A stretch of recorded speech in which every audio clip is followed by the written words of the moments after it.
All right, everyone. Welcome to this Thursday night's edition of Southern Woods and Waters. And boy, have we got a great show for you tonight. A little controversial, I might add. I'm going to go ahead and tell you that now. But some things are being done that you need to know about, and this show is where you're going to hear about it first. I'd like to say thanks to everybody for all the pictures that's been coming in, all the juveniles and all the fishing pictures. Man, we've been getting a lot of fishing pictures, and I got great fishing reports for you tonight. We're going to give those out. But first, I want to widen out and introduce our guest to you tonight. We have with me the infamous, the famous, Johnny Coleman. Johnny? Good to have you, brother. Good to be here, Hugh. I tell you what, and I said infamous. Now, were you ever on the post office wall? I haven't seen myself yet. Not yet. Not yet. But it ain't over with yet, everybody. So, and with him is a good friend of ours. This is Harvey Kraft. Harvey, thanks so much for being on the show. Glad to be here. Harvey and I, along with Johnny, have been keeping up with what's going on with the Army Corps of Engineers. So we want to let you know that's what the show's about tonight. A lot of reports are coming in. A lot of things that are happening is surrounding the Army Corps of Engineers. We just thought we would like to enlighten you just a little bit on what's going on, what has been done, and what looks like it's fixing to happen.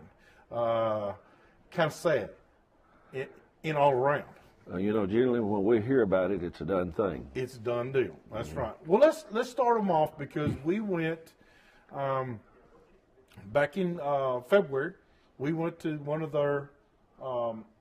the meetings that the Corps of Engineers had allowed us to go to. We met at McGavock High School at the auditorium, and I thought we heard the Army Corps of Engineers side. We heard their side and that they had direct orders from a brigadier general in Washington, D.C., that this had to happen according to a 1996 proclamation that they signed that said a safety provision. Well, then we questioned them about their money. Where was the funding coming from? We found out that night that they had not acquired the funding yet. So that's what gave us, and I want to say, it gave us an opportunity to contact Lamar Alexander, and he is head of the Finance and Appropriations Committee to appropriate the funds for the projects that the Army Corps of Engineers does. So we got Lamar Alexander, and he, along with Tennessee Wildlife Resources Agency Director Ed Carter, have been fighting this tooth and nail. And Lamar Alexander put up a bill. Some of his people introduced some legislation to stop it and give it a reprieve to where we could, they stopped the funds. But then all of a sudden, Facebook comes into play, and Colonel DeLapp has informed everybody now, according to Facebook and a few other things, that he doesn't care about where the appropriations comes from or where the budget comes from. He's going to take from other projects, and he is taking from different projects around the state and around the country, it looks like, and he is ear tagging that to go to this Cumberland River system, the dams, and keeping them restricted. As of today, the latest report, they have to have a dredge come in and help them. The dredge is at the Cordell Hull Dam right now. It's been sited. It's there. So DeLapp is more or less telling us, I don't care. I'm going to go on with my job. And I got a little problem with that. I do. How is that going to work? Is that going to be roped off or barricaded, or how is that going to work to keep you from getting in there? It looks like there's a system. Now, stop me if I'm wrong, Harvey. We got to look at a little bit of what they were doing at McGavock High School. They showed the maps. They showed the pictures. But they're like, some of them are 200 feet, some of them are 600 feet, some is 480 feet, some is 512 feet, stuff like that. They did vary. They did vary, but they're drawing a line and saying no boats past this. Now, when people lock in and lock out, there's an alleyway that they can get into, but they can't enter the places where the turbines or the gates are. Is that right? Is that the way you looked at it too, Harvey? That's the way I interpret it. That's exactly the way I interpret it. And I don't know if it's a system of buoys with cables or whether it's steel or iron or what it is, but it is to be to where it's impassable. So What about the bank fishermen? bank fishermen have no restrictions. None. You know, I've wondered this whole ordeal. You know, I forget how many years it went back, and how, unfortunately, the drownings. But how many? How many had drowned from the banks versus the boats? You know, And that's a very good point, because we brought it out that night that 14 people have lost their lives since 1970 below the dams. Of the 14, 5 of which fell in from the bank. So that's more than a third of the people that have drowned have fallen in from the bank. And as a matter of fact, we heard several stories of where the boaters were able to grab the people that had fallen in from the bank and grab them before more they drowned. before more drowned. So, you know, boaters play a very important part. So there may be starting more to drown from the banks, and no You're one to exactly save them. right. Nobody will be there to save them. If we can't pass and get in there into the turbulent waters, but you're going to allow bank fishermen to be in there, and I'm not trying to create a problem for bank fishermen. No. I'm not trying to do that. I am merely to the point of saying, if it's not broke, why are you trying to fix it? It's going to spoil some good fishing around the dams. Some great fishing, and I think it's going to cause us, Harvey. They even talked about that night the monetary demise here. You know, like Sumner County, Trousdale County. Some of those counties are going to lose dollars because of this decision. Davidson County is going to lose. What's Sumner, Wilson?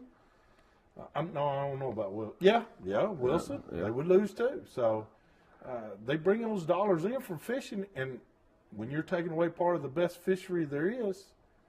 Well, now, who's going to watch this, and who's going to patrol this? And That's a good question, Johnny, because we don't know. I mean, Tennessee Wildlife Resources Agency, according to Ed Carter, he has come on and I don't know that necessarily he said it, but TWRA is making a stand in saying you may implement it, but we're not going to enforce it. But if it's impassable, that's what I was going to say. If it's cables, impassable. yeah, that's right. So I don't know. Harvey, did you see? You were there. Did you think the same thing? Well, this is pretty well the way I interpret it, what you said so far. Yeah. Yeah, it's even though, and we had district managers that have retired from the United States Army Corps of Engineers, district managers of Percy Priest, Old Hickory, what was the other one? We've heard from the Cumberland River, Lake Cumberland, and Cheatham. All say this is ridiculous. Never once in our during our tender was anything done, or was any real bad accidents. But what about the 881 accidents we're having on the open water? Well, we hope they don't go to cabling it off. That's true. That's true. And this is just the Cumberland River, right? Right now, it is. Well, they're saying that they've done it in other parts of the country. Is that right? Where the Army Corps of Engineers has been. The Cumberland River is the last one to be done, or something like that. I couldn't say that. I don't know. They kind of say that they've done it previously and in years before, but now the Cumberland River, it's time for us to come into play. So it's kind of iffy there. But I tell you what, hurry back to more. We're going to take a quick break, and visit some of our sponsors that help make this show possible for you. Please, if you're given a choice, choose one of our sponsors. And we'll be right back with more of this controversial issue on Southern Woods and Water.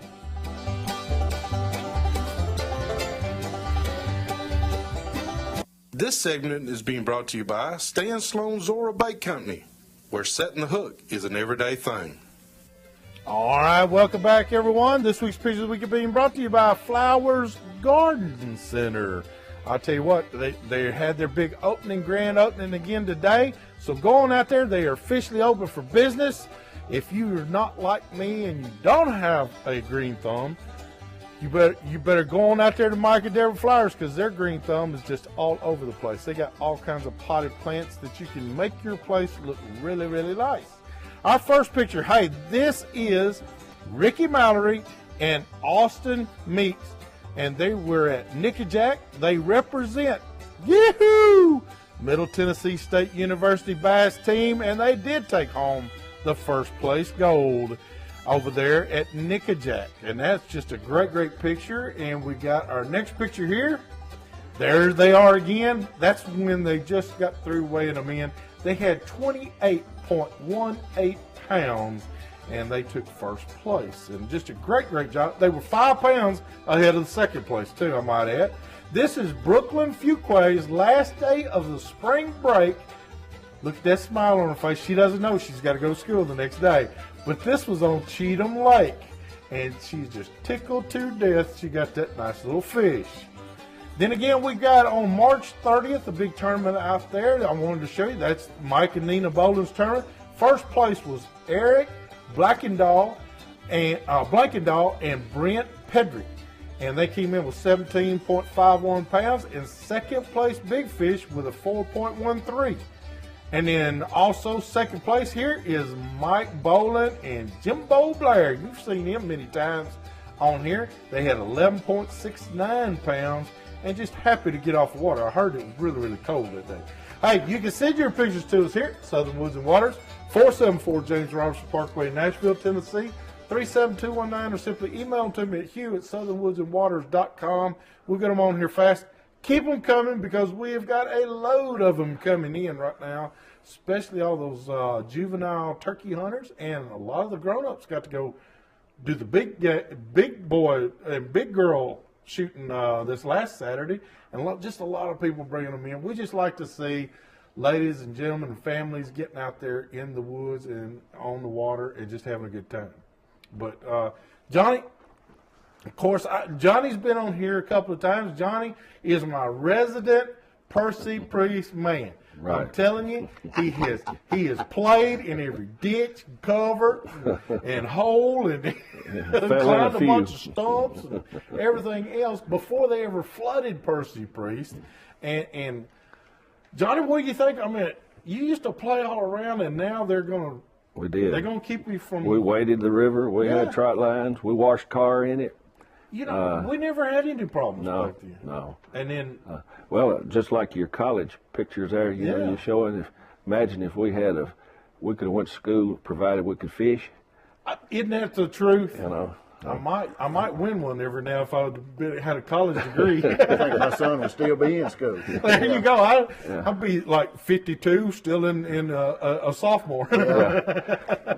Professional college student. But you know what? A lot of things have come across, Johnny, now because of college bass fishing. We've got high school bass fishing. Yeah. The whole entire state of Kentucky now has made a proclamation that any high school that wants to gather, now they got to gather their own finances and everything, but all high schools in Kentucky are now able to compete against one another in bass fishing. So that's a great deal. Tennessee, I'm telling you, is soon to follow. We're already gearing up for it. So we let Kentucky take the lead on this one. But what if Alabama has it? I think all the southern states are really thinking about having bass fishing. Florida, I know, is thinking about it, but having high school bass fishing teams. Georgia, Mississippi, Texas is already big time into it.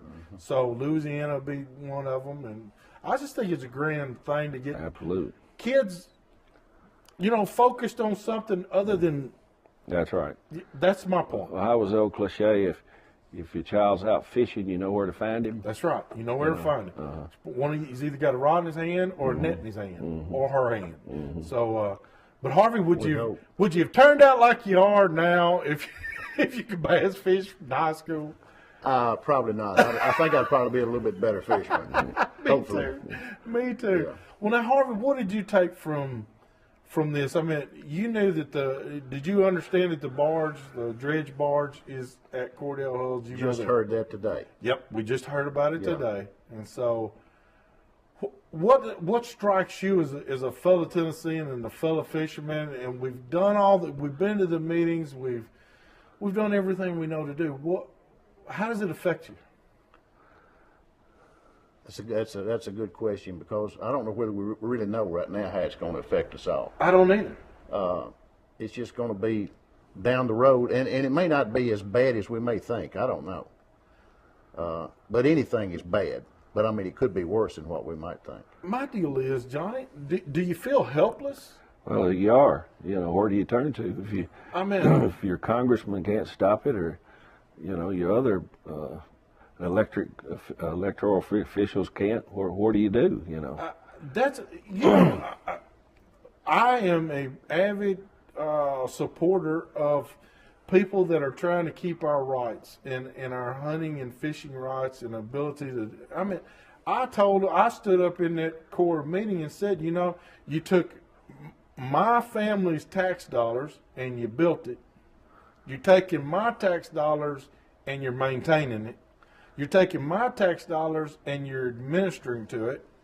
Now you're going to take my tax dollars and keep me from being able to fish it. Well, the same things we picked on about launch ramp fees. Yeah, what is the deal? When is the Army Corps of Engineers going to understand that we, the people, signed the checks? We pay basically $5, put in. Yeah, at the ramps. And park, at That's the right. ramps. But I have a friend of mine who lives on Norris Lake, and would you believe they pay a $20 fee? Every time? Every time they go, it's a $20 fee. Why? I like to pass out. Why though? It's not a Corps of Engineers now. Let me throw the monkey where the monkey needs to be. TVA is managing this area. Right. They even pay two prices for gasoline at the boat docks. The tourists pay actually less for gas than the guys that live on the lake do. Then what's fair about that? Not a thing. They've actually had meetings with the people at the boat docks, and from what now this is just what he tells me now. He tells me that they basically say they do not want the locals even on the water. They want to cater to the tourists. Is that not discrimination? Well, I mean, I would think so. In its fullest degree? But, and I heard several months ago that they were in a process, or someone was, some of our elected officials were trying to put a stop to the $20 fee. Now, what they're going to drop it down to, I have no idea. Now, me personally, just me, I wouldn't mind paying a $5 ramp fee if I knew they were going to maintain and use that money to maintain that ramp and put a floating dock to where it makes it safer to get in and out of a boat, or where it makes it safer to where my family can enter what they call egress or ingress into a boat. See, a little security too. A little security, a little security, a light, a security light, something. Yeah. Protect my vehicle while it's parked there, and I don't have to come back and find my windshield's been busted with a baseball bat, and somebody took my radio. And the thing about all this, have you thought, what's next? Yeah, what's next? What's next? I mean, we the people have got to stand up at some time and say enough's enough. And I keep harping on the money thing because I think the money thing is the only way we can fight them. I don't think they have. Lamar Alexander's already put up a bill to stop all this. Well, they totally ignore that. They've been to several meetings. Every meeting they have been told, you're doing the wrong thing.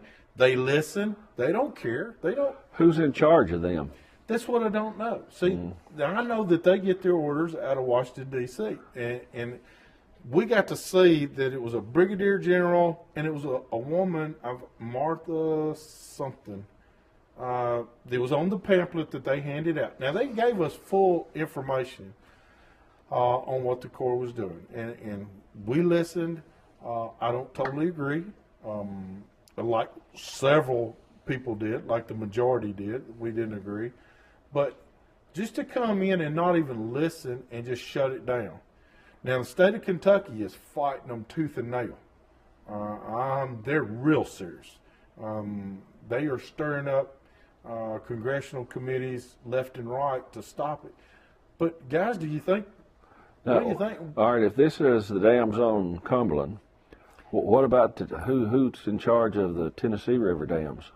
Well, it's the same regional group of the Army Corps and Engineers that does the Cumberland River system, all the way from Lake Cumberland all the way through Cheatham, is what they're concerned about. It's the same group. Could this happen on the Tennessee River dams? No, it's TVA. That's TVA. Okay. So it's only Army Corps of Engineers.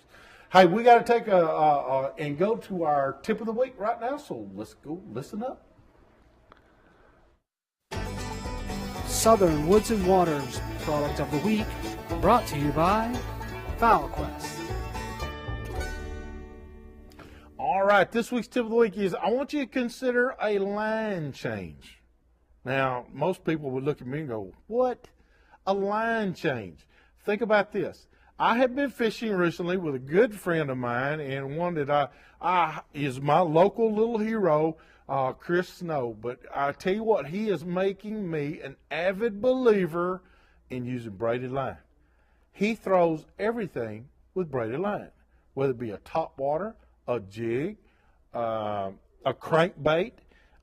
He throws all of his Carolina rig, and I slowly but surely, I looked at Chris and I go, Chris, come on, man. You have to use braid line on everything? He's like, trust me. And he's right. You feel the bite a whole lot better. You feel the bottom of the lake or the structure. You feel it a whole lot better. You can actually tell when you're on a road bed or when you're in grass or when you come around a shell bed or if you're in rock. You can feel it. And he just has made me an avid believer that, you know what? Braided might be the line to start using full time. Now, he uses a leader, a fluorocarbon leader, so it's about 8 foot long, but the braid helps him feel about what he's fishing in. Hey, we got to take a break. When we come back, we're going to open up our phone lines, so be ready to give us a call here at 737-7767. We'll try and answer all your phone calls. We'll be right back with more of Southern Woods and Waters.